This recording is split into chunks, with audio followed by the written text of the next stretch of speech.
Yes. नमस्कार, मैं लालजी प्रसाद। स्वागत है आपका आरा हिंदी स्कूल में। आपको मालूम होगा कि हम पढ़ रहे हैं कहानी उसने कहा था, ठीक है।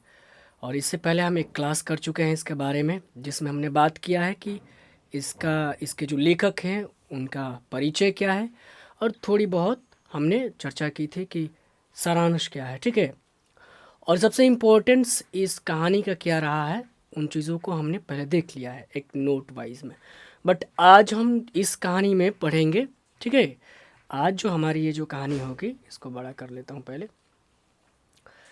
आज में हम पढ़ेंगे कहानी, और कहानी में क्या देखेंगे, सारांश देखेंगे, और साथ में कौन सी पंक्तियाँ हैं जो बहुत ज़रूरी हैं आपके लिए नोट बनाना, तो उनको मार्क करेंगे, महत्वपूर्ण यानी इम्पोर्टेंट्स जो पंक्तियाँ हैं।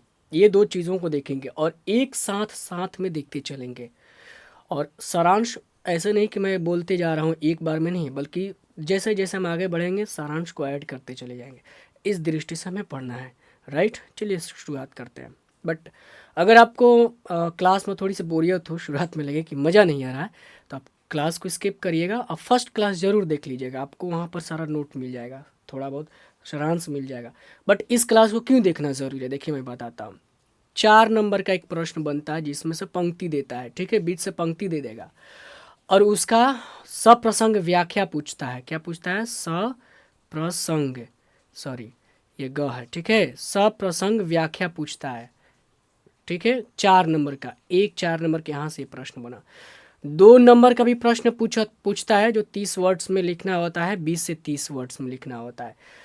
तो 2 नंबर का ये सीधे अंदर से पूछता है। एक होता है 5 नंबर का, ये दे देता है, पूछता है कि बताइए लहना सिंह का पात्र जो है उसका क्या अहमियत है इस कहानी में, या उसके पात्र परिचय का, उसका परिचय देना होता है, उसकी क्या विशेषताएं हैं वो बताना होता है।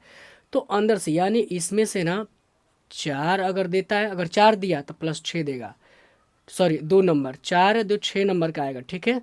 अगर ये नहीं दिया, अगर 2 दिया तो 5 यानी 7 नंबर का, ऐसे यानी 2 नंबर के एक लघु उत्तरीय प्रश्न देगा, 5 नंबर के पंक्ति दे देगा बीच से, अब पूछेगा उसका सप्रसंग व्याख्या। तो 7 नंबर का या 6 नंबर की तैयारी करनी हो आपको तो ये क्लास देख सकते हैं, है ना। बाकी बाकी ऑब्जेक्टिव भी इससे क्लियर होगा। ऑब्जेक्टिव में 2 से 3 नंबर का प्रश्न बनता है, तो ये जो कहानी है सबसे इम्पोर्टेंट हो जाता है। 8 से 10 नंबर का प्रश्न इसी से बनता है, निश्चित ही बनता है, और कितना भी कम बनेगा तो 8 नंबर से कम नहीं बनेगा। तो आप क्लास को ज़रूर देखिए। अब आपको तय करना है कैसे क्या करेंगे। चलिए क्लास की शुरुआत करते हैं। देखिए ये ऑलरेडी ना मैंने इस नोट को पहली क्लास में बता चुका हूँ, बट थोड़ी बहुत यहाँ चर्चा करना ज़रूरी है। जैसे आप क्लास मेरी पहली बार देख रहे हैं तो आपको ये आइडिया लग जाए। ये कहानी क्या है, ऑब्जेक्टिव में आता है, फ्लैशबैक की शैली में। यह किस शैली में कहानी है? तो फ्लैशबैक, यानी जो फिल्में देखते हैं तो कहानी, जो हीरो रहता है उसकी कहानी फिर पीछे जाके बचपन की कहानियाँ शुरू हो जाती है, वैसे ही फ्लैशबैक की बात हो रही है। कितने खंडों में विभक्त है ये कहानी? 5 खंडों में है, ठीक है। इस कहानी में क्या वर्णन है, किस चीज़ का वर्णन है? तो प्रथम विश्व युद्ध का वर्णन है, ठीक है। और कितने खंडों में? देखिए 2 खंडों में क्या है, लैला सिंह के प्रेम वर्णन है, और फिर 3 खंडों में, ठीक है, 3 खंड, यही 2 3 4 खंडों में क्या है, युद्ध का वर्णन है। सवाल बनता है कि कितने खंडों में युद्ध का वर्णन है, तो 3 खंडों में, ऐसे, ठीक है। और बाकी ये सब मैंने कुछ विशेष लिखा है, इतना ज़रूर नहीं है, बाकी इतना। आइए कहानी की शुरुआत करते हैं। क्लास में थोड़ा सा आप धैर्य जरूर रखिएगा और आप सपोर्ट करिएगा, क्योंकि मैं एफर्ट कर रहा हूँ। मेरा गला जो है खसखसा गया है, सर्द गर्म हो गया है, बुखार हो गया। अभी दवा जस्ट लेकर आपके लिए क्लास शुरू कर रहा हूँ, तो ये थोड़ा सा आप हेल्प करेंगे आप भी, है ना। तो और बीच में कमेंट कर दीजिएगा ताकि मोटिवेट होते रहे आदमी। आइए शुरुआत करते हैं कहानी की। और देखिए कहानी की शुरुआत होती है आपको अमृतसर के बाज़ार से, ठीक है। कहाँ से होती है कहानी की शुरुआत? बम्बू काट से। अमृतसर में एक जगह है बम्बू काट, ठीक है, मार्केट है, उसका जगह नाम है बम्बू काट। एक आपको ये भी याद रखना है, ठीक है। तो कहानी के आपको सारांश में लिखना है कि ये कहानी लिख देना है, सबसे सारांश में लिखना है कहानी उसने कहा था, इसको लिखना है कि इसके राइटर ये हैं, और राइटर इस कहानी में बताए हैं। राइटर इस कहानी में बताते हैं कि कहानी की शुरुआत होती है ऐसे, ठीक है, ऐसे लिखना है। पहले ये ज़रूर लिखना है कि एक उसने कहा था एक कहानी है, और ये कहानी जो है इस कहानी के लेखक ये हैं। इस कहानी की शुरुआत होती है, बस ऐसे ही पंक्ति लिखना है, इस कहानी की शुरुआत होती है अमृतसर के बम्बू काट के बाज़ार से, जहाँ पे दो लड़के, ठीक है, दो लड़के, एक लड़का 12 वर्ष का है और सॉरी दो, जहाँ पर एक लड़का 12 वर्ष और एक लड़की 8 वर्ष की है, जो उस बाज़ार में मिलते हैं एक दूसरे से। ऐसे शुरुआत करने हैं आपको सारांश में, ये पूछता है भाई, ठीक है। तो इसमें कुछ ज़्यादा नहीं है, यही कहानी शुरुआत होती है। मैं जो है इम्पोर्टेंट वही आपको बता दूंगा, बाकी आप कहानी एक बार खुद से ज़रूर पढ़ लीजिएगा अपने अनुभव के लिए, ठीक है। तो इस कहानी में यही बताया है कि बिरादरी वाले चक्करदार, मतलब बताया है कि इस कहानी में जैसे आप दूसरे शहर में जाते हैं तो देखते हैं इके रिक्शा। देखिए कहानी बहुत पुरानी हो गई है, तो उस टाइम अभी के तरह 4 व्हीलर ये सब नहीं होती थी ज़्यादातर। उस टाइम इक्का बहुत सारी चलती थी, रिक्शा होता था, ठीक है। तो ये सब चीज़ें, तो इसीलिए इसमें जिक्र क्या है, ये इसका घोड़ा गाड़ी का जिक्र है, ठीक है।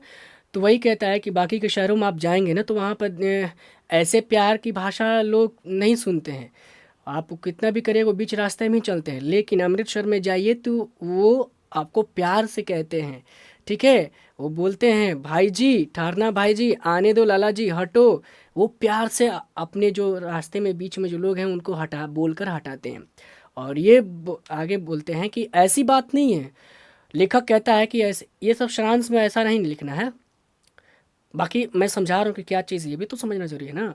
सारांश में मेन जो चीज़ जो पंक्तियाँ हाईलाइट होना है उसको भी नोट करना है। पहले तो आप समझ गए कि क्या करना है, कि शुरुआत कहानी की कहाँ से होती है, अमृतसर के बम्बू काट बाज़ार से होती है, जहाँ पर दो लड़के जहाँ पर एक लड़का 12 वर्ष के, एक लड़की 8 वर्ष के मिलते हैं आपस में, ठीक है। अपने मामा के लिए आए हैं सामान खरीदने और एक दूसरे से मिलते हैं, ठीक है।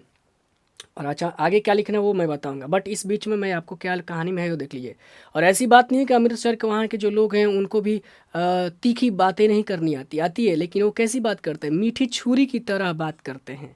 उनकी भी बात में रहती है, वो कहते हैं जैसे कोई भी नहीं हटता है तो क्या कहते हैं, हट जा जीणे जोगिए, हट जा कर्मा वालिए, हट जा पुतियाँ प्यारी, मतलब अरे हट जाओ भाई, अगर तुम्हें अपने पुत प्यारा है तो हट जाओ, वही कह रहा है, वही बात कह रहा था, ऐसा नहीं है, ठीक है। यही बात है, समझ गए। अब देखिए यहीं पर आगे लिखना है, उसको बालों को ढील दे, यही तो होता है। 1 मिनट, लाइन कट गया, उम्मीद करता हूँ कहानी थोड़ी सा आप देखेंगे। लाइन कट गया तो उसको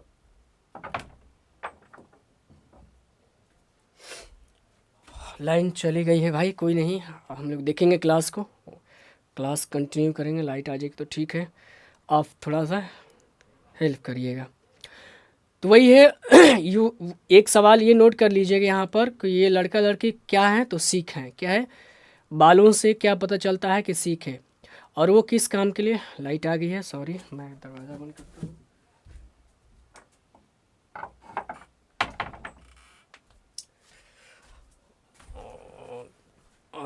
सब कुछ दिख रहा है ना स्पष्ट। तो यही होता है, एक सवाल ये अपना एक ऐसे नोट बना लीजिए, कॉपी अगर जो मेरे लिए स्पेशल बनाए हुए हैं मेरी क्लास से रिलेटेड, आप रेगुलर अगर क्लास कर रहे हैं तो बना लीजिएगा, और उसमें ऐसे एरो देकर लिखिएगा कि ये दोनों लड़के की दोनों का उम्र जानी गए और क्या थे तो सीख थे, ऐसे बनाना है। और ये क्या बाज़ार में क्या लेने आए हैं, केश धोने के लिए दही लेने आया था लड़का, और रसोई के लिए सामान लेने के लिए आई थी वो लड़की, ठीक है। ये 3 चीज़ यहाँ पर नोट कर लेना है। चलिए, तो इस तरीके से आगे कहानी में सारांश में आप बढ़ाएंगे आगे कि वो दोनों बाज़ार में अपने मामा के लिए सामान लेने के लिए, एक पंक्ति इसको जोड़ लेना है कि वो अपने मामा के लिए, लड़का अपने मामा के लिए सामान लेने के लिए गया है, दही केश धोने के लिए दही लाने गया है, और लड़की रसोई के लिए कुछ सामान लेने गई है।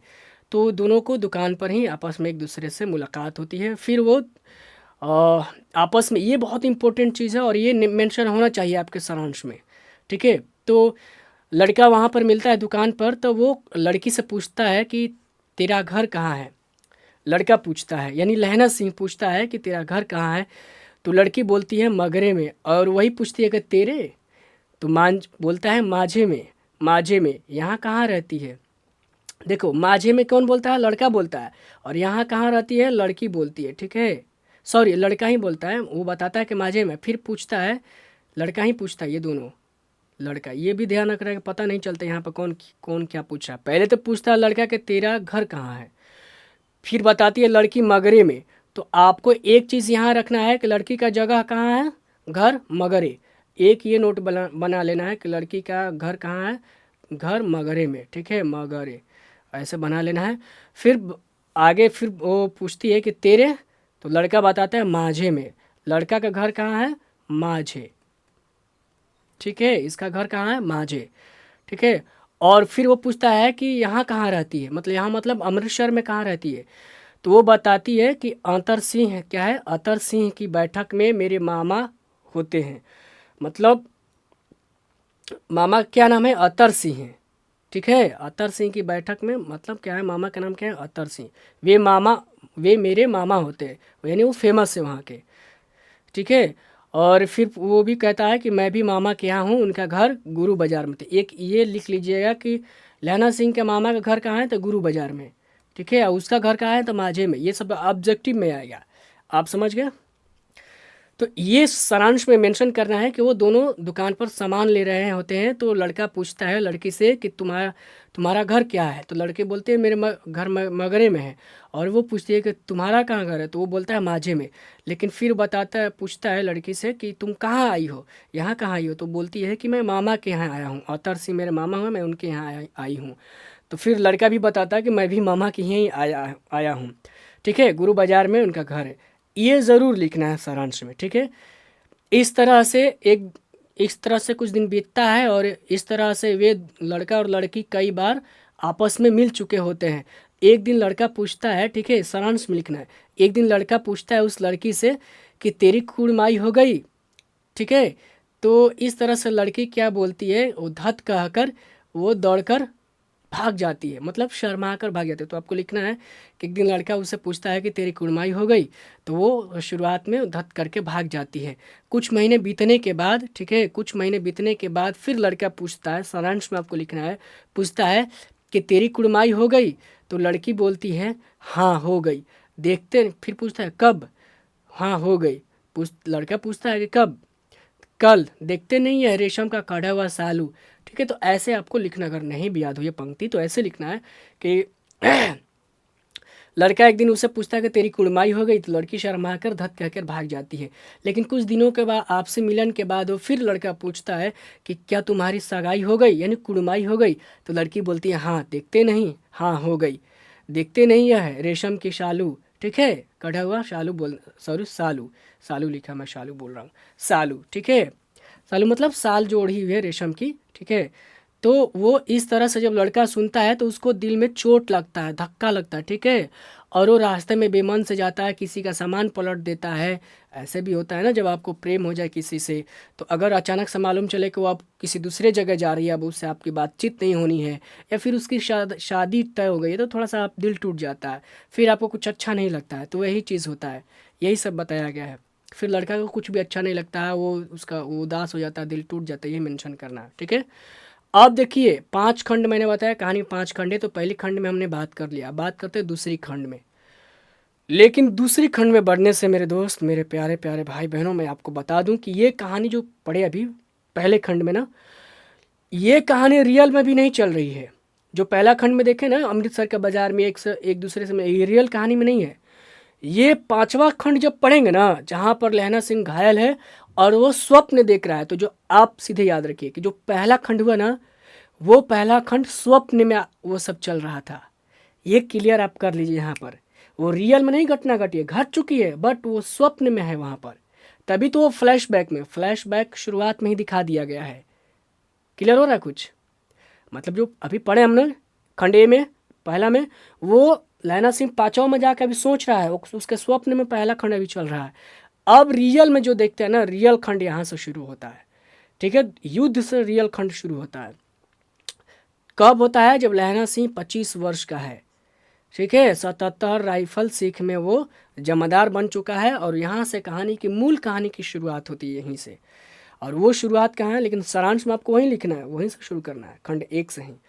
तो इतना समझ गए, दिल टूट जाता है उसका। सारांश में इतना नोट रखिएगा, और सारांश आपको खुद लिखना है, ठीक है, आपको खुद लिखना होगा सारांश।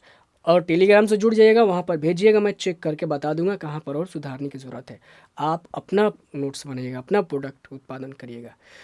तो देखिए यहाँ शुरू होता है राम राम। यह भी कोई लड़ाई है। दिन रात खंदकों में बैठे हड्डियाँ कड़क गई, लुधियाने में 10 गुना जाड़ा और मेह बर्फ ऊपर से। ठीक है, लुधियाने से, मैं बोल दिया से, मतलब ये तुलना करें कि लुधियाना से कहीं ज़्यादा ये 10 गुना यहाँ पर ठंडा है। ठीक है, कहाँ पर ये लोग गए हैं? अलग फ्रांस में। ठीक है, जर्मन के विरुद्ध में लड़ने। जर्मन में एक बर्लिन जगह है और बर्लिन के विरुद्ध, जर्मन तो छोटा है नहीं ना, तो किसी पार्टिकुलर जगह से लड़ेगा लोग ये। तो अब यहाँ युद्ध का मैदान है यहाँ पर। ठीक है, फ्रांस और जर्मनी के बीच युद्ध चल रहा है, जहाँ पर ये फ्रांस की तरफ से बर्लिन को हराने के लिए ये लोग गया है लोग। अब समझ गए? चलिए चलिए चलिए आगे। ठीक है, ये यही बात है।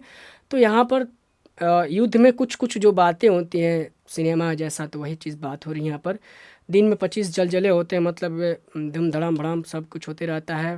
ठीक है, इस तरीके से कुछ कुछ होता है, बताता है उस तरीके से। ठीक है, यही सब बातें चीतें चलती हैं इसमें, और कुछ ज़्यादा है नहीं। आगे वो जो चीज़ मैं है उसी को हाईलाइट करूँगा फिर। ठीक है, उसी फिरंगी मेम के बाग में मखमल सी हरी, इसको नोट कर लीजिएगा कि फिरंगी मेम के बाग में कैसी घास थी? तो मखमल की सी घास थी। ठीक है, फल और दूध की वर्षा कर देती है। और ये उसी में याद करते हैं, यार यहाँ पर इतनी ठंड है, लुधियाना से बहुत ज़्यादा ठंड है, अब की जो होगा ना 7 दिन का छुट्टी लेकर हम आराम करेंगे, ये बोलता है। एक है वजीरा सिंह। ठीक है, तो वो बोलता है कि फिरंगी मेम के बाग में रहेंगे, मखमल सी जो घास वहाँ पर लेटे रहेंगे, वो फल खिलाती है, दूध देती है पीने के लिए, खाने के लिए। ठीक है, लाख कहो दाम देते हैं तो दाम भी नहीं लेती है। ठीक है, और कहते हैं कि भाई तुम लोग तो मेरे राजा हो, ठीक है, मेरे मुल्क को बचाने आए हो, वो फिरंगी मैम ये बोलती है। तो आपको इतना नोट करना सारांश में। ठीक है, लगातार ये युद्ध के मैदान में डटे हुए हैं। ठीक है, 4 दिन से इनका जो पलक झप्पा ना हुआ है। फिर कहते हैं, देखिए जब युद्ध, आप युद्ध में तो रोज़ तो लड़ाई नहीं हो रही है, युद्ध की ताकतें कि कोई चढ़ावा नहीं करे, तो ये लोग अभी खड़ा होकर वहाँ पर इंतजार कर रहा है, छुप कर बंदूक तैनात होकर, 4 दिन से सोया नहीं है। और ये बताता है कि तभी वजीरा सिंह, ये सब कौन, देखो अभी कौन कर रहा है? वजीरा। ठीक है, वजीरा सिंह कहता है कि देखो, बिना फेरे घोड़ा बिगड़ता है और बिना लड़े सिपाही बिगड़ जाता है। यही बात इस बहुत इम्पोर्टेंट है। और यही लाइन पंक्ति दे देगा 4 नंबर का, 4 नंबर का यही पंक्ति दे देगा और कहेगा भाई इसका सब प्रसंग व्याख्या करिए। तो क्यों इसका व्याख्या क्या होगा? यही होगा ना कि भाई आप युद्ध में लगातार खड़े हुए हैं, 4 दिन से पलक झपकाए नहीं हैं, आप इंतज़ार करेंगे कब शुरुआत हो, तो आपके दिमाग में सनक चढ़ जाएगा कि यार कम से कम जाके हम ही चढ़ाई कर देते, लड़ाई करते।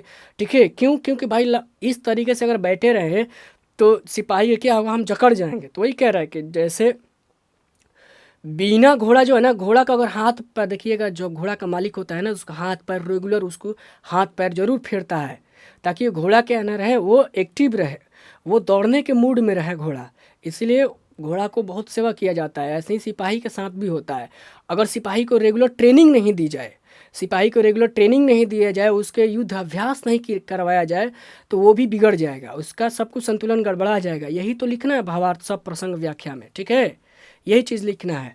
तो वही कहता है कि भाई लगातार इतने दिन से खड़े हैं, कम से कम अगर युद्ध नहीं हो, कुछ हो नहीं, हम लोग जाकर लड़े नहीं, अपनी तरफ से कुछ पहल नहीं करें, तो हम लोग भी कोई फ़ायदा नहीं होगा। यही बात आपको लिखना, तो ये इंपॉर्टेंट है, आपको नोट करना। मुझे तो संगीन चढ़ाकर मार्च, देखिए एक बार कहा था कि मैं तो अकेले ही, बोला था कि मैं तो अकेले ही, अकेला मारना लहू तो मुझे दरबार साहब की दहली, ये सब बात कर रहा है कि मैं तो अकेले ही संगीन बस बांध के चला जाऊंगा मैं, तो ऐसे बात करता है। 4 मील तक एक जर्मन नहीं छोड़ा था, कह रहा है ये कि उस दिन तो धावा, फिर बोला था कि मैं तो अंधेरे में 30-30 मन का गोला फेंकते हैं। ये वजीरा सिंह कह रहा है, हम तो एक बार वही कह रहा है कि मैं तो 4 मील तक एक जर्मन को नहीं छोड़ा था, ये वजीरा सिंह बोल रहा है। ये सब सारांश में नहीं लिखना है, ये सारांश में ज़रूर लिखना है, इसको थोड़ा सा मेंशन करना है। ठीक है, नहीं तो सीधे बर्लिन पहुंच जाते। अब देखो सूबेदार क्या बोलता है, अब आगे इसी में कहानी बढ़ रही है कि वजीरा सिंह कह रहा है ना कि बिना फेरे घोड़ा बिगड़ता है, और उसी तरह से सिपाही, तो कहता है कि मैं तो एक बार तो जर्मन को बहुत पीछे तक पछाड़ दिया था। तो वही कहते हैं कि वो तो सरकार, वो तो है कि अपना जो है सीनियर मेरा रोक दिया, तो वही कहता है नहीं तो क्या बर्लिन पहुंच जाते। क्यों?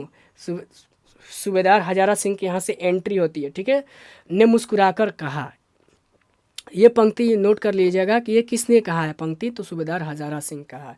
ठीक है, हजारा सिंह क्या है इस कहानी में, और लहना सिंह का क्या है, ये सीनियर है। ठीक है, यही कमांड अभी संभाल रहा है। इन सबके भी सीनियर है, कौन है, लेफ्टिनेंट साहब है, जो केवल नाम आया है, लास्ट में आएगा वो। तो यहीं पर बात होती है और फिर 300 मील का सामना, सूबेदार अपनी बातों को समझाता है कि ऐसा नहीं करना है भाई, अभी बहुत लंबा सफ़र है, धैर्य रखो, ठीक है, यही बात होती है, ठीक है। तो यहाँ पर बातचीत आती है, इन लोगों के बीच में दोनों की बातचीत होती है। तो यहाँ पर बताया गया है कि वजीरा सिंह क्या है, ये पलटन का विदूषक है, और विदूषक का अर्थ होता है मतलब एक जोकर, हर बात को कॉमेडी कर देना, बात बात को बनाना, बात बनाना, उसी को विदूषक बोलते हैं। तो ये वजीरा सिंह बहुत इंपॉर्टेंट हो जाता है वहाँ उससे पलटन के लिए, क्योंकि यही जो है सबको हंसाता खिलाता है, ठीक है, यही करता है, बस इतना ही है और कुछ इसमें है नहीं। और यही सब एक दूसरे से बातचीत करते हैं कि हाँ देश, वो कहता है कि भाई अब क्या ली ना, लहना सिंह और पानी उनी सब निकालता है लोग, पानी वहाँ जहाँ पलटन हो तो पलटन में पानी सब जम गया तो उसको बाहर फेंकता है लोग। और बातचीत होती है तो बोलता है कि हाँ देश क्या स्वर्ग है, मैं तो लड़ाई के बाद सरकार से 10 गुना ज़मीन यहाँ मांग लूँगा और फलों के बूट लगाऊँ। ये कौन करता है, वजीरा सिंह बोलता है भाई। वजीरा सिंह कहता है कि भाई युद्ध खत्म होगा तो फिर मैं क्या करूँगा, सरकार से मैं यहीं ज़मीन मांगूंगा और यहीं पर अपना क्या लगाऊंगा, फल वल लगाऊंगा, ठीक है। तो वही कहता है कि वहीं दूध पिलाने वाली फिरंगी मेंग चुप चुप कर यहाँ, मतलब थोड़ी सी वो मजाक करता है, लोग नहीं होता फन, अपने दोस्तियाना मजाक करता है, तो मेन यही है। हाँ देश क्या है भाई, स्वर्ग है, ये इंपॉर्टेंट पंक्ति है, इसको नोट कर लेना है। ये कौन कहता है, वजीरा सिंह कहता है। फिर देश देश की चाल है, ये वजीरा सिंह कहता है कि देश देश की चाल है, आज तक मैं उससे समझा ना सका कि सिख तंबाकू नहीं पीते। वजीरा सिंह कहता है कि सिख तंबाकू, ये भी एक नोट करना है कि सिख क्या नहीं पीते हैं, तो तंबाकू नहीं पीते हैं, 1 नंबर के प्रश्न में ये कर लेना है। लेकिन वो क्या करती है, हठ करती है, होठ में लगाना चाहती है। अभी फिरंगी मैम की बात, ये दोनों लहना सिंह और वजीरा सिंह के दोनों के बीच ये बात चल रही है, ठीक है। समझ रहे हैं ना भाई कि मैं बोले जा रहा हूँ मैं थोड़ा सा तकलीफ़ में हूँ बट कोशिश कर रहा हूँ, और मुझे बुखार लगा है, इसीलिए देखिए गला मेरी जो है ना फंस रही है, गला फंस रहा है भाई। बस यही बातचीत होती है, ठीक है। अब देखिए यहाँ पर, अब सीधे बात आती है वजीरा सिंह की। यहाँ पर ध्यान दीजिएगा, पहले देखिए एक वर्ड आता है, अब मेरे मुल्क के लिए नहीं लड़ेगा वो, तो कहती है फिरंगी मैम। फिर बात अब यहाँ से एंट्री होती है बोधा सिंह, ये दोनों आपस में बातचीत कर रहा है, ठीक है। बोधा सिंह क्या है, बोधा सिंह है हजारा सिंह यानी सूबेदार हजारा सिंह का क्या है, बेटा है बोधा सिंह, और क्या है, बुखार से पीड़ित है, ठीक है, उसको बुखार है, ठीक है, और वो कराह रहता है। तो अच्छा, अब बोधा सिंह कैसा है, तो बोधा सिंह बुखार है तो बोलता है वजीरा सिंह अच्छा है, जैसे मैं जानता ही नहीं, वजीरा सिंह कह रहा मैं जानता ही नहीं, तुम रात भर दोनों अपने जो दोनों कंबल उसे उड़ाते हो और फिर सिगड़ी के सहारे गुजर करते हो। ये बहुत मतलब यहाँ से कहानी का मेन चीज़ शुरू हो रहा है, ठीक है ना, देखिएगा।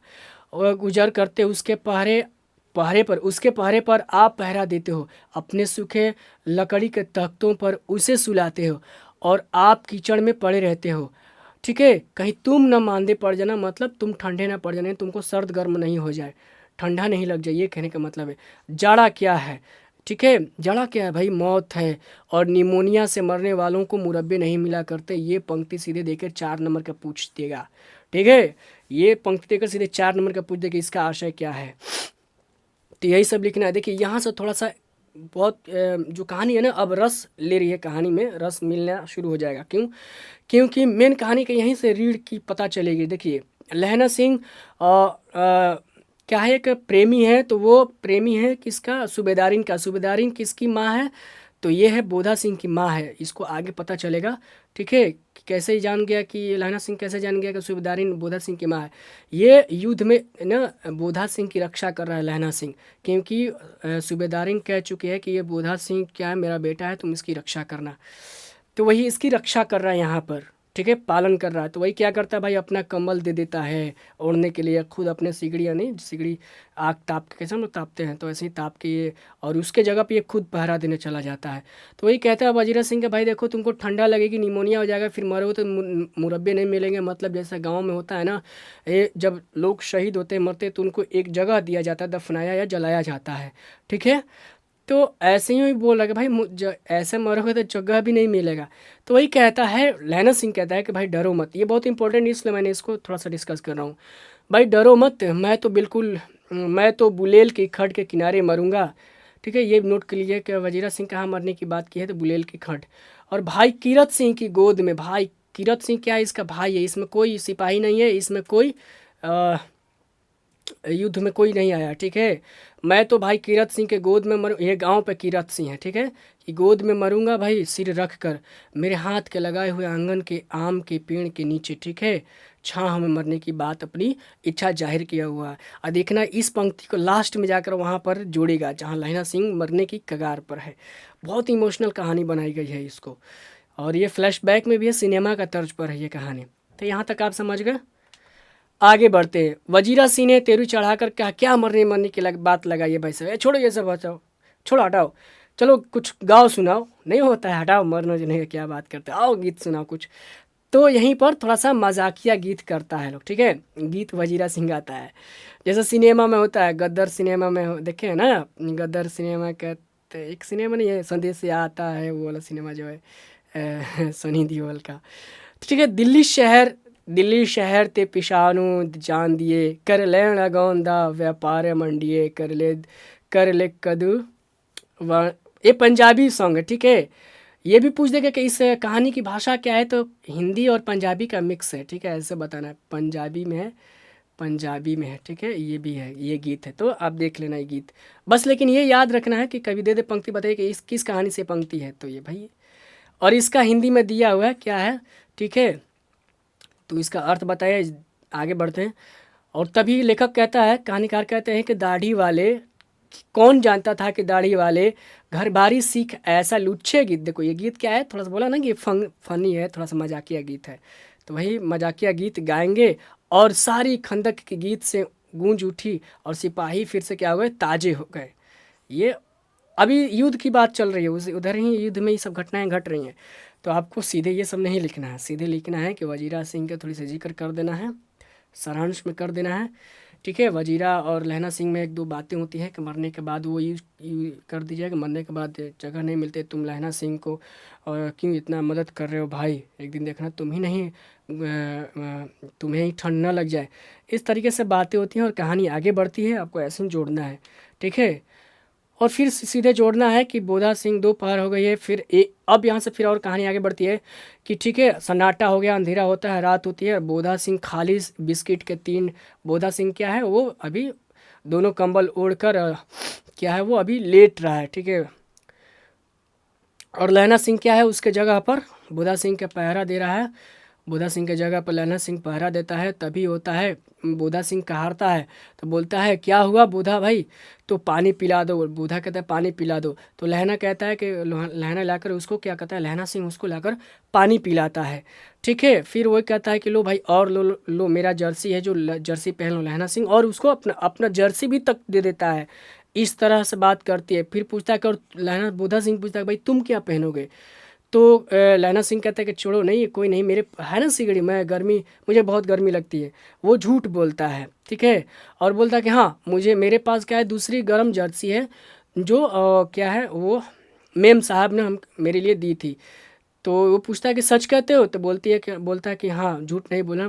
लेकिन वो क्या कहता है, मेम की जर्सी क्या थी, कथा, केवल कथा ही थी, मतलब वो झूठी बात थी। तो देखते रहे ना, इस तरह से लहना सिंह झूठ बोलकर भी बोधा सिंह को बचाने की पूरी कोशिश कर रहा है, उसको अपना जर्सी तक भी दे देता है अंत में।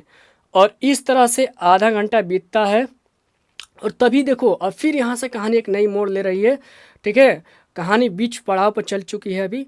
अब सारांश में इस बात को थोड़ा सा ऐड करना है कि इस तरीके से लहना एक दिन क्या करना है कि कहानी आगे बढ़ती है, और लहना सिंह क्या करता है, एक दिन बोधा सिंह बुखार से पीड़ित है, और उसके जगह वो खुद उसको अपना अपना जैकेट जर्सी दे देता है, उसको रक्षा करता है, ठंड से उसको बुखार लेते रक्षा करता है, और उसके जगह पहरा देता है। और एक रात में उसे क्या होता है, खाई से एक आवाज़ आती है, उसको एक सूबेदार लपटन साहब की आवाज़ आती है, और उधर से यहीं से मेन कहानी को ऐड करना है। ठीक है, एक दिन कोई एक लपटन साहब आता है, झूठा लपटन साहब बनकर आता है, और सबको लहना सिंह को ये बताता है कि जर्मन कुछ पीछे खाई में है। आगे हम ये सब देखेंगे। ठीक है, देखो इस धावा को करना है, और लप्टन साहब हुजूर हुकुम हुजूर कहकर सूबेदार तनकर फौजी के तरफ सूबेदार जो है यानी लहना सिंह जो है सब तनकर सलामी करते हैं। लेकिन वो जो लप्टन साहब है कौन है, जर्मन सिपाही एक झूठा बनकर आया हुआ है। ठीक है, एक जर्मन खाई, वो बताता है कि एक जर्मन खाई है। ठीक है, उसमें से ज़्यादा देख ये नोट कर लेना है, उसमें 50 से ज़्यादा जर्मन नहीं है। शुरुआत में कितने जर्मन नहीं था, 50 से ज़्यादा नहीं है। तो इसको आपको ये समझना है कि वो लप्टन साहब एक आता है झूठा जर्मन सिपाही लप्टन साहब बनकर आता है और इन सबको खाई की तरफ भेजने की कोशिश करता है। इस तरीके से आगे आपको बढ़ जाना है। वो बताता है कि आगे जर्मन कुछ ही जर्मन, ज़्यादा जर्मन नहीं है, तो जाकर उन पर तुम सब जाकर धावा बोल दो। और इस तरह से क्या होता है कि क्या बोलते हैं, सूबेदार हजारा सिंह कुछ सैनिकों को लेकर चला जाता है और यहाँ पर पलटन के पास बोधा सिंह रह जाता है। ठीक है, बोधा सिंह रहता है, फिर लहना सिंह रह जाता है। ठीक है, लहना सिंह यहीं पे ही रहता है। और आगे इस तरह से जो लप्टन साहब है वो क्या करता है, लप्टन साहब सिगरेट लहना सिंह को सिगरेट क्या करता है, पीने के लिए देता है। आपको ये सब नोट करना है, ये आप नोट कर लीजिएगा। मैं सारांश बता रहा हूँ, कोई ज़्यादा इंपॉर्टेंट जो चीज़ नहीं है वो नहीं लिखना है। वो लप्टन सिंह क्या, लहना सिंह क्या, सॉरी लप्टन जो है जर्मन लप्टन लहना सिंह को सिगरेट पीने के लिए देता है। उसको मालूम नहीं है कि सिख सिगरेट नहीं पीते हैं। ठीक है, उसको मालूम नहीं कि सिगरेट नहीं पीते हैं। तो इस बात से क्या करता है, लहना सिंह जान जाता है। इस बात से लहना सिंह जान जाता है कि अरे ये क्या, ये लहना सिंह समझ जाता है कि ये क्या, मुंह का भाव छिपाकर बोलता है कि अरे लाओ साहब, झूठ बोलता है। लाओ साहब हाथ आगे फिराता है और सिगड़ी साहब मुंह में लेता है। फिर ठीक है, बाल देखता है। ठीक है, देखता है कि अरे ये क्या, ये तो सिगरेट पीने के लिए दे रहा है। सिख तो सिगरेट पीते नहीं। लहना पलटन साहब को तो मालूम होना चाहिए था। लेकिन फिर गौर करता है, सॉरी पलटन कह रहा हूँ, लप्टन। ठीक है, लप्टन साहब को फिर से देखता है, अरे ये तो देखता है, बाल को देखता है, उनका माथा ठानक जाता है, बाल तो ऐसा था नहीं उनका। तो दो चीज़ों से, एक सिगरेट और दूसरा हुलिया देखकर बाल जो ऐसा नहीं था, तो पकड़ लेता है कि ये कोई झूठा है। ठीक है, जर्मन सिपाही है कोई, और इस तरह से उसको पकड़ लेता है। लहना सिंह बहाना बनाकर अंदर जाता है अपने सिपाहियों, ठीक है, सबको बताता है, वजीरा सिंह को भी बताता है। वजीरा सिंह जाके सोया हुआ है। तो आपको इतना समझना है सारांश में। देखिए मेन यहाँ कहाँ पे है, लप्टन साहब 5 वर्ष सॉरी सर्दी गर्म होगा अगली। ठीक है, तो लप्टन साहब 5 वर्ष से उसकी रेजिमेंट में थे। कितने साल थे, एक ये नोट करना है, 5 साल से थे। लेकिन आज तक उन्होंने कभी सिगरेट पीने के लिए नहीं कहा। बाल उनका ऐसा था। ये पकड़ा जाता है वो जर्मन सिपाही, और इस तरह से अपने सिपाही को वो बताता है, लहना सिंह वजीरा सिंह को बताता है। और ये सब मिलकर क्या करते हैं, उस पर धावा बोलते हैं। लहना सिंह क्या है, उसको मार देता है, मार गिराता है। सीधे आपको याद रखना है। ठीक है, लहना सिंह क्या करता है, उस जर्मन सिपाही को मार गिराता है। इतना आपको याद रखने, ज़्यादा दिमाग नहीं लगाना है। और ये पीछे की कहानी चलती है, कितने कितने इंच का था लहना सिंह, 2 फुट 4 इंच का। तुम सिगरेट नहीं पिया, वो पूछता है पर लप्टन साहब, पीता हूँ साहब, दिया सलाई लेकर आता हूँ। यही सब जो मैंने बता देखा नहीं ना, कि फिर दिया सलाई के माध्यम से जाता है अपने सिपाही वजीरा सिंह को बताता है। वजीरा सिंह, हाँ क्या है लहना, बोलो ना। अरे क़यामत आई है। तो अरे यार सोने देते, क्या क़यामत आई, बोलता है क़यामत आई है, लप्टन साहब मारे गए या कैद हो गए हैं।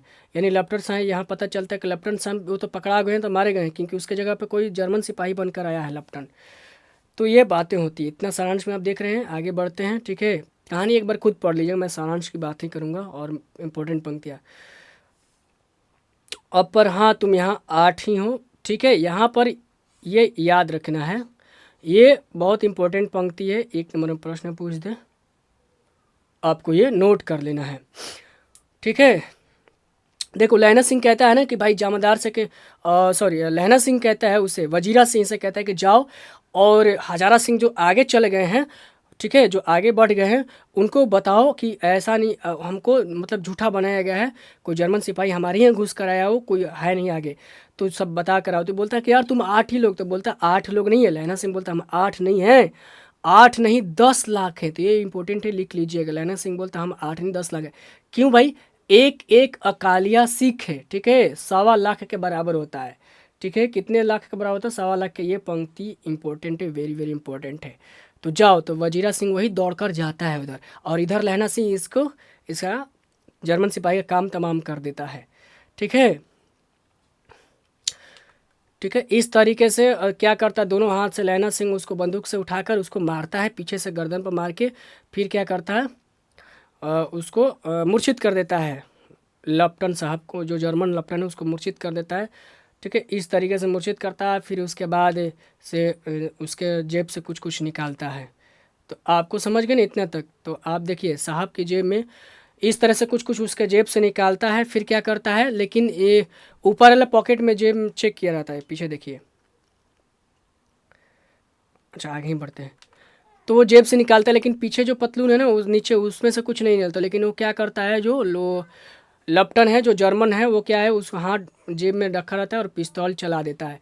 और फिर क्या करता है, जर्मन पिस्तौल चला देता है तो लहना सिंह के जांघ में जो है, पसली में गोली लग जाती है लहना सिंह को। ठीक है, और तभी लहना सिंह भी उस गोली चलाकर उसको हत्या कर देता है, यानी मार देता है लहना सिंह भी। इस तरह से लहना क्या, फिर लहना का जो गोली लगी है तो वो क्या करता है, अपने गोली पर पट्टी बांधता है। इस तरीके से ये कहानी फिर आगे बढ़ती है। उतने में 70 जर्मन चिल्लाकर खाई में घुस पड़ते हैं। देखो, जब गोली इधर से ये मारता है लहना सिंह, जर्मन सिपाही को मारता है, यहाँ पर जो झूठा जर्मन बन कर आया है, लप्टन बन के झूठा आया है, उसको गोली मारता है। तो फिर क्या होता है, अचानक से फिर खाई में जर्मन जो सिपाही आ जाते हैं। इस तरीके से ये इधर से लड़ाई करता है लोग। थोड़े ही मिनटों में फिर अचानक से जो वजीरा सिंह गया हुआ है हजारा सिंह को बुलाने कि नहीं ये सब झूठा है, जल्दी लौटो वापस, खतरा बढ़ गया है, अपने पलटन पर खतरा आया है। तो ये दौड़कर फिर वो पीछे से आते हैं और फिर ये इन दोनों में आपस में भी लड़ाई होती है। पीछे से वो सब आ जाता है लोग, हजारा सिंह भी अपनी सैनिक लेकर आ जाता है, और सामने से 8 तो ये लोग हैं, लहना सिंह अपना 8 लोग है। तो ये दोनों ओर से बीच में जो खाई में जर्मन आया है लोग ये, ठीक है। 70 जर्मन कितने थे, 70। तो 70 जर्मन जो आए थे, इन दोनों को आगे पीछे से हमला करके मार गिराता है लोग। और इस बीच इन लोगों को भी क्या थोड़ा सा चोट लगता है। इसमें देखो ये अपना आता है दोनों तरफ से, वाहे गुरुजी फतह, वाहे गुरुजी खालसा, और धड़ाधड़ बंदूकों कोई फायरिंग होती है। ठीक है, जर्मन के पीठ पर पड़ने लगता है, पीछे से भी आगे से भी। इस तरीके से जर्मन सारे मारे जाते हैं, कुछ घायल पड़े रहते हैं वहाँ पर। ठीक है, ये बातें होती हैं। ये सब सारांश में थोड़ा सा लिख देना है कि अकाल सिगदा फौजी, ये सब बातें होती हैं, इसको नोट कर लेना थोड़ा बहुत। अगर ये पंक्ति दे दे तो आपको समझना है कि भाई ये, क्योंकि पंजाबी कहाँ किस में मिलता है, तो लहना सिंह में ही मिलता है। ठीक है, 63 जर्मन थे उसमें, जिसमें से घायल करा रहे थे। ठीक है, इस तरीके से लहना सिंह की पसली में गोली लगी। लहना सिंह की गोली कहाँ लगी थी, तो पसली में लगी थी। इस तरह से यहाँ पर युद्ध समाप्त होती है। फिर गाड़ी आती है। ठीक है, ये 2 चीज़ दिया है बाण भट्ट की भाषा में। ठीक है, दंत वीणोपदेशाचार्य, तो ये एक नोट कर लीजिए, कोई ज़रूरी नहीं है बट ये बहुत ज़रूरी है। लहना सिंह क्या करता है, जब युद्ध समाप्त होता है तो लहना सिंह, सॉरी वजीरा सिंह वहाँ से आता है। तो वजीरा सिंह और सूबेदार हजारा सिंह उधर से आता है। तो सूबेदार हजारा सिंह कहता है कि लहना सिंह से सारा हाल जानने के बाद कहता है कि उसकी तुरंत बुद्धि को सराहता है, और फिर कहता है कि तू न होता तो आज मारे जाते। ये कौन कहता है, हजारा सिंह कहता है। ठीक है, तो फिर उधर से फिर जब ये सब हालिया मालूम चलता है तो उधर से गाड़ी आती है, 2 डॉक्टर आता है लोग। फिर उस गाड़ी पर बैठ के हजारा सिंह और बोधा सिंह जाता है। बोधा चूँकि बुखार से ग्रसित है तो उसको ले जाया जाता है। हजारा सिंह कहता है, सूबेदार यानी सूबेदार कहता है कि भाई तुम भी चलो मेरे साथ। तो लहना सिंह कहता है कि नहीं, लहना सिंह कहता है कि नहीं, मेरे पास से वजीरा सिंह है ना, आप लोग जाओ। यानी लहना सिंह वजीरा सिंह, सॉरी लहना सिंह सूबेदार को भेज देता है, बोधा को भी भेज देता है कि नहीं भाई मेरे साथ कौन है, वजीरा सिंह है, मेरा घाव अभी ठीक है, कोई ज़्यादा नहीं है, हम चले जाएंगे। ठीक है, आप जाओ। फिर जाते कहते हैं, हाँ जाते जाते ये काम करना कि सूबेदारिन होरा को, होरा मतलब एक स्त्री को पंजाबी में प्रेम से नामित किया जाता है, पुकारा जाता है इस तरीके से। चिट्ठी लिखो तो मेरा मत्था टेकना लिख देना, और जब घर जाओ तो कह देना मुझसे जो उसने कहा था वह मैंने कर दिया। ठीक है, मेन यही तो कहानी है भाई। देखो, लहना सिंह अपनी जान की बाजी लगाकर सूबेदार हजारा सिंह और बोधा सिंह की जान बचाता है, और फिर गाड़ी पर बैठाकर भेज भी देता है। और वही कहता है कि मेरी बात ये ज़रूर कह देना लहना सूबेदारिन से कि उसने जो कहा था मैंने उसका पालन कर दिया है, वो मैंने कर दिया। यानी उसने कहा था, कौन कहा था भाई, तो सूबेदारिन। ठीक है, समझ गए इतना चीज़। बस यही चीज़ें होती है। लहना सिंह की घाव बहुत ज़्यादा बढ़ चुकी है, वो घाव से तड़प रहा है और मृत्यु के पास आ चुका है, और यहाँ से खंड 5 की शुरुआत हो जाती है। यानी अंतिम कहानी का कंक्लूजन पर हम जाते हैं।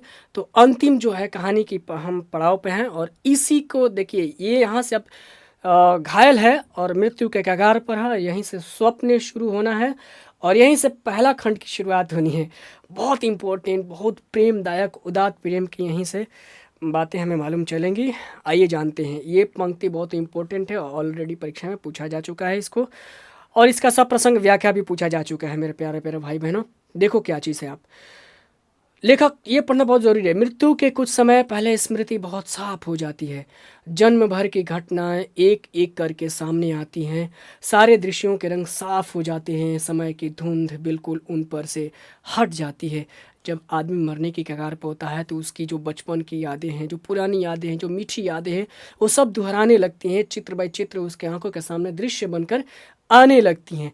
वो चीज़ों को यहाँ पर, इस चीज़ों को लेखक ने यहाँ पर वर्णन किया है। ये एक्चुअल में होता भी है। जैसे सिनेमा आप देखते हैं, जैसे कोई मरा रहता है गोद में, पुरानी फिल्मों में देखेंगे आप, बॉलीवुड की, हिंदी फिल्मों की देख के बात करें तो, है ना, ऐसा आप देखे होंगे। तो यही होता है लहना सिंह के साथ यहाँ पर। तो वो फिर वो स्वप्न, देखो लहना सिंह 12 वर्ष का है, अब ये स्वप्न में चला गया। अब ये है 12 सिंह, और लहना सिंह 12 साल का है, वो कहाँ चला गया? अमृतसर के बाजार में अब जाएगा ये, वही पहले खंड में जाएगा। अमृतसर में मामा के यहाँ आया हुआ है। कहानी फ्लैशबैक में चली गई, समझ रहे ना आप? फ्लैशबैक में कहानी चली गई हो। दही वाले के यहाँ, सब्जी वाले के यहाँ, हर कहीं उसे एक 8 वर्ष की लड़की मिलती है। वही लड़की मिलती है बार बार, तभी तो पूछता है तेरी कुड़माई हो गई, ठीक है, पूछता है तेरी कुड़माई हो गई, धत कहकर भाग जाती है। और एक दिन कहती है यहाँ देखते नहीं, रेशम के फूलों वाला सालू। और इस तरह से इसके सामने वो स्वप्न चल रहा है। 5वें में है, ठीक है। लहना सिंह का है 25। अब यहाँ से फिर से उसका जो है ना, जो है नींद खुलती है यहाँ से। 25 वर्ष बीत गए हैं, वह अब लहना सिंह 77 राइफल्स में जमादार हो गया। ये इंपॉर्टेंट पंक्ति है, ठीक है, इसको नोट कर लेना है, ठीक है। तो 25 वर्ष में सीधे अब उस कहानी के बाद कट होता है सीन, वो सपने कट, बाजार वाला, बचपन वाला। फिर कहानी कहाँ आती है? फट से जमादार वाला आती है, को कैसे वो जमादार बनता है 25 साल के बाद। सीधे कहानी आती है खंड 2 में आती है। अब खंड 2 स्वप्न वाला चल रहा है, और अब उस 8 वर्ष की कन्या का ध्यान ही नहीं रहता है। सीधे कहानी कहाँ चले गई? खंड 2 पर, जिसमें सीधे युद्ध में है, वो जमादार बन गया है वो। अब फिर वो ध्यान नहीं रहता है। 7 दिन के जब छुट्टी लेकर वो जब घर, इस बीच उसको ये दिन याद आता है। कौन सा दिन? कि जब वो छुट्टी लेकर घर गया है कुछ कागज़ी कार्रवाई के लिए, तो वो फिर सूबेदार के घर बुलाया जाता है। तो सूबेदार के घर लहना सिंह जाता है, ठीक है। तो जाता है तो वहाँ पर मालूम चलता है कि सूबेदारिन उसको जानती है। तो वह सूबेदार बोलता है, लहना, सूबेदारिन तुमको जानती हैं, बुलाती है, जा मिल के आ, ठीक है। तो यहाँ से इसको मालूम चलता है कि सूबेदारिन उसकी प्रेमिका है। देखो ये स्वप्न में चल रहा है, ये सब स्वप्न में, ये भी ठीक है। इसको मालूम कैसे चला कि सूबेदारिन ही मेरी प्रेमिका है? भाई देखो कितना, एक होता है ना, संजोग की बात है कि आप जिसको प्रेम करते हैं अंत में उससे मिल ही जाते हैं। ये कितनी मतलब कहानी को बहुत फिक्सन, कंप्लीट फिक्सन बनाया गया इसको, और कमाल का फिक्सन ये कहानी, ठीक है। तो जाके तो सूबेदार जाता है, फिर उसके दरवाजे पे जाता है, तो वही लहना सिंह अंदर जाता है और प्रणाम करता है। माथा टेकना मतलब प्रणाम करता है, और फिर चुपचाप खड़ा हो जाता है। तो वही कहती है, सूबेदारिन कहती है, मुझे पहचाना नहीं, तेरी कुड़माई हो गई, धत धत कल धत हो गई। ये क्या लिख दिया है? हो गई देखते नहीं, ठीक है, धत कल हो गई, धत और ये कल, ठीक है ना, कल हो गई देखते नहीं, रेशम के बूटों वाला सालू। तो ये बातें करती है, अमृतसर में याद दिलवाती है। तो अचानक से उसका क्या आता है, दिमाग में खटकता है, भाव का जो है ना टक्काहट से मूर्छित खुलती है। देखो अब ये स्वप्न में चल रहा है, उसके सामने वो स्वप्न चल रहा है कि वो जो बोलते हैं देखते नहीं अमृत, उसका भाग से ये क्या है, भटकाव खुलता है, मूर्छा में अभी मूर्छा में स्वप्न देख रहा है, खुलता है। मतलब ऐसा होता है उसके साथ। देखो क्या कमाल का, आपको सिनेमा ज़रूर याद आ रहा होगा सब कुछ। फिर करवट बदलता है और पसली का घाव बह रहा है, ठीक है। फिर कहता है, वजीरा सिंह उसने कहा वजीरा सिंह पानी पिला, फिर वजीरा सिंह से पानी पीने के लिए बोलता है, मूर्छा टूटता है। फिर उसने कहा था, फिर वो स्वप्न में चला जाता है, फिर वो मूर्छित ही रूप में स्वप्न में चला जाता है। ठीक है, देखो फिर क्या है, स्वप्न चल रहा है, मूर्छा टूटा, प्रेम का जब बात मालूम चला करी ये तो यही मेरी प्रेमिका है, शिवदारिनी मेरी प्रेमिका है, मूर्छा टूटता है, फिर पानी पीने को मांगता है, फिर स्वप्न चल रहा है। ठीक है, मैंने तेरे को, फिर सूबेदारी वही कहानी फिर शुरू हो गई वहीं से, मैंने तेरे को पहचान लिया, आते ही पहचान लिया, देख मैं तो मेरी तो भाग ही फूटी है। हाँ, सरकार तो मुझे लायलपुर में ज़मीन दे दी। ये याद रखना है कि सूबेदारिन को या सूबेदार को कितना ज़मीन कहाँ पर मिला था, लायलपुर में ज़मीन मिला हुआ था। ठीक है, ठीक है, तो उसी का नमक हलाली, मतलब भाई अब उसका नमक चुकाना है, ज़मीन मिला है। तो क्या कहता है कि मेरा एक ही बेटा है, वो कहती है कि मेरा एक ही बेटा है, और वो भी फौज में भर्ती हुआ 1 साल ही हुआ है उसको। ये इंपॉर्टेंट लाइन है, इसको नोट कर लीजिएगा, 1 साल हुआ है लाना बोधा सिंह को फौज में भर्ती हुए, नोट कर लीजिएगा।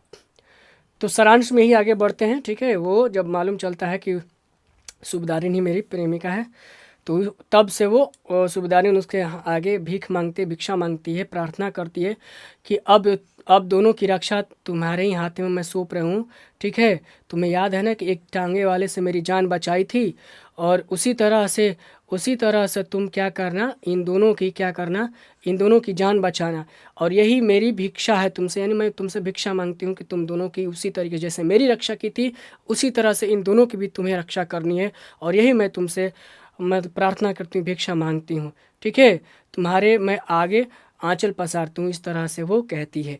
और यही जो है वचन वादा जो है वो लहना सिंह ताउम्र निभाता है, उसकी अपनी जान की बाजी लगाकर, जान देकर बोधा सिंह को युद्ध के मैदान में बुखार से तड़पते बुखार से बचाता है, और हजारा सिंह को भी बचाता है, और खुद घायल होकर मृत्यु को प्राप्त होता है। रोती रोती सूबेदारिन उबरी, मतलब वो अपने घर में चली जाती है। इस तरीके से वजीरा सिंह ये सब, लहना सिंह अब फिर युद्ध के मैदान में लौट जाता है। ठीक है, फिर देखो कहानी यहाँ से कैसे पलट करवट लेती है। लहना का सिर अपनी गोद में रखे वजीरा सिंह बैठा है, और देखो ये कहाँ स्वप्न कब आ रहा है, जब वजीरा सिंह लहना सिंह को अपने गोद में ऐसे पैर के जंघे पर ऐसे गोद में लिटाया हुआ है सर। ठीक है, और ये स्वप्न चल रहा है, तब उसकी जब मूर्छा खुलती है तो क्या करता है, फिर पानी पिलाने के लिए पानी मांगता है वजीरा सिंह, लहना सिंह पानी मांगता है, और आधे घंटे तक चुप रहता है। फिर बोला, कौन? किरत। देखो भाई यहाँ पर देखो, ये ऐसी कहानी है ना कि मतलब आप अगर दिल से पढ़ोगे ना तो आप रो पढ़ोगे ये कहानी को।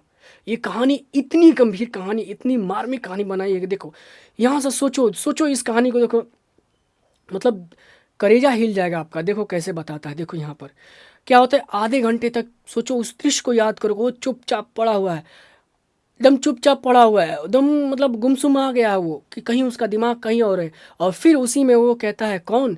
किरत सिंह। उसको लगता है ना कि जो गोद में बैठा है ना, तो वो अपने गोद में बैठा है, क्योंकि एक लाइन बोल दिया है ना कि ठंड से मरने वाले को मुरब्बे नहीं मिलते। तो कहे ऐसा बात नहीं भाई, मैं तो मरूंगा अपने किरत भाई के गोद में मरूंगा।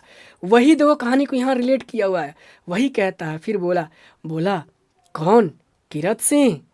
वजीरा ने कुछ समझ कर कहा, हाँ अभी वजीरा सिंह की गोद में बैठा हुआ है, किरत सिंह के गोद में नहीं बैठा है, लेकिन इसको लगता है कि मैं किरत सिंह के गोद में बैठा हूँ, क्योंकि इसके दिली इच्छा थी कि मैं अपने भाई की गोद में मरूँ। और किरत सिंह कौन है भाई? भाई है। ये कहानी बहुत मार्मिक है मेरे भाई। तो कहता है भैया, वो कहता है ना भैया मुझे और ऊंचा कर ले, मतलब मुझे और ऊपर उठा थोड़ा सा। ठीक है, अपने पट पर मेरा सिर रख दे, ऐसा कहता है, और ऊपर कर, अपने छाती से थोड़ा सा और ऊपर लगा के यहाँ पर रख, ऐसा कहता है। देखो ये है नहीं रियल में, लेकिन उसको मतलब ऐसा चीज़ महसूस हो रहा है, अपने किरत भाई को याद कर लिया है उस वक्त। गजब का। कहता वजीरा सिंह ने वैसा ही किया, जो वजीरा सिंह है उसका मित्र, सैनिक मित्र, तो वैसे ऊपर करता है। ठीक है, और हाँ अब ठीक है, हाँ अब ठीक है, पानी पिला दे बस, अब के हाड़ में यह आम खूब फलेगा। और लहना सिंह कहता है, प्रेम की भावना में कहता है, अब के हाड़ में आम खूब फलेगा, चाचा भतीजा दोनों यहीं बैठकर आम खाना। यानी किरत सिंह क्या है, चाचा, यानी किरत सिंह क्या है, लहना सिंह का छोटा भाई है। ठीक है, मैंने पहली क्लास में बताया था भैया, लेकिन भैया नहीं, उसको काट के भाई कर लीजिएगा, क्योंकि चाचा तो भाई छोटा ही होता, भैया तो बड़े पापा हो जाता। लेकिन एक जगह भैया ये बोला है ना भैया, तो मुझे लगा कि भैया ही होगा, नहीं, आप इसको भाई मानिएगा। तो चाचा भतीजा यानी लहना सिंह का एक बेटा भी है, उसकी शादी भी हो चुकी है लहना सिंह की, इसमें कहीं जिक्र नहीं है, बट यहाँ से मालूम चलता है कि लहना सिंह का भी एक बेटा है। तो वही कहता है चाचा भतीजा दोनों यहीं बैठकर आम खाना, जितना बड़ा तेरा भतीजा है उतना ही बड़ा है आम है। ठीक है, समझ गए ना। जिस महीने उसका जन्म हुआ था उसी महीने मैंने इसे लगाया था। और इस तरह से लहना सिंह गोद में पड़े पड़े इस बात को कहता है अपने किरत भाई से, लेकिन किरत भाई तो है नहीं वहाँ पर। वजीरा सिंह सुनता है और उसके आंखें डबडबा गई हैं, आंखों से आंसू टप टप गिरने लगे हैं। वजीरा सिंह के आंखों से आंसू टपक रहे हैं। सोचिए उस कहानी को मेरे आंख में आंसू आ गए। और ऐसा होता है, कुछ नहीं। उसने कहा था कुछ दिन के बाद फिर कहानी आगे बढ़ती है, और कुछ दिनों के बाद अखबार में ये छपता है कि फ्रांस और बेल्जियम 68वीं सूची मैदान में घावों से मरा नंबर 77 सिख राइफल्स जमादार लहना सिंह। ठीक है, तो इस तरीके से कहानी यहीं पर अंत होती है। मेरे आँख भर गए। होता है ऐसा, जब आप कहानी में डूब जाएंगे तो आपको मज़ा आता है, और जब आप भावुक दिल को होते हैं तो और जल्दी आपके आंखों में आंसू आ जाते हैं। कैसा लगा ये कहानी? बात आपको इसी तरीके से कहानी की अंतिम का समापन करना, सारांश में इस लास्ट वाली पंक्तियों को ज़रूर लिखना है। और इस तरह से मरते मरते वक्त लहना सिंह अपने बचपन के दिनों को याद करता है। ठीक है, इस तरह कहानी को आपको बनाना है। कैसे वो वजीरा सिंह के गोद में पड़े अपने भाई को याद करता है और बताता है कि ये जो आम लगाया है उस आम में तुम और चाचा भतीजा बैठ के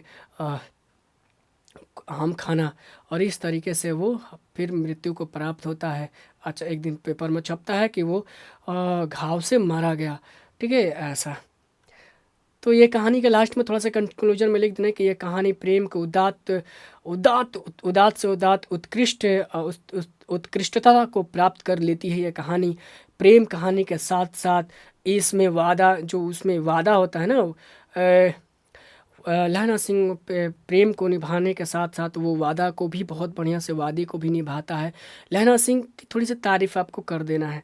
एक सवाल मैं आगे जो बताऊंगा विशेष, हम इस क्लास के बाद हम अब आगे करेंगे अभ्यास में विशेषताएं क्या है लहना सिंह की, मैंने उसमें चर्चा किया है, तो आप उसको भी इसमें थोड़ा सा जोड़ सकते हैं। बट सारांश बहुत लंबा नहीं लिखना है, आपको 120 से 150 शब्दों में लिखना है सारांश। ठीक है, क्योंकि 5 नंबर से तो कम आता नहीं है, तो इतना आपको काम करना है। फिर बताइए आपको कैसा लगा ये क्लास। ठीक है, और उम्मीद करता हूँ आपको अच्छा लगा होगा। कमेंट ज़रूर करिएगा। हाँ, क्लास मगर लंबी हो गई होगी, कोई नहीं। जय हिंद, जय भारत। कमेंट सब्सक्राइब जो करना है कर लीजिए, आपकी मर्ज़ी। जय हो।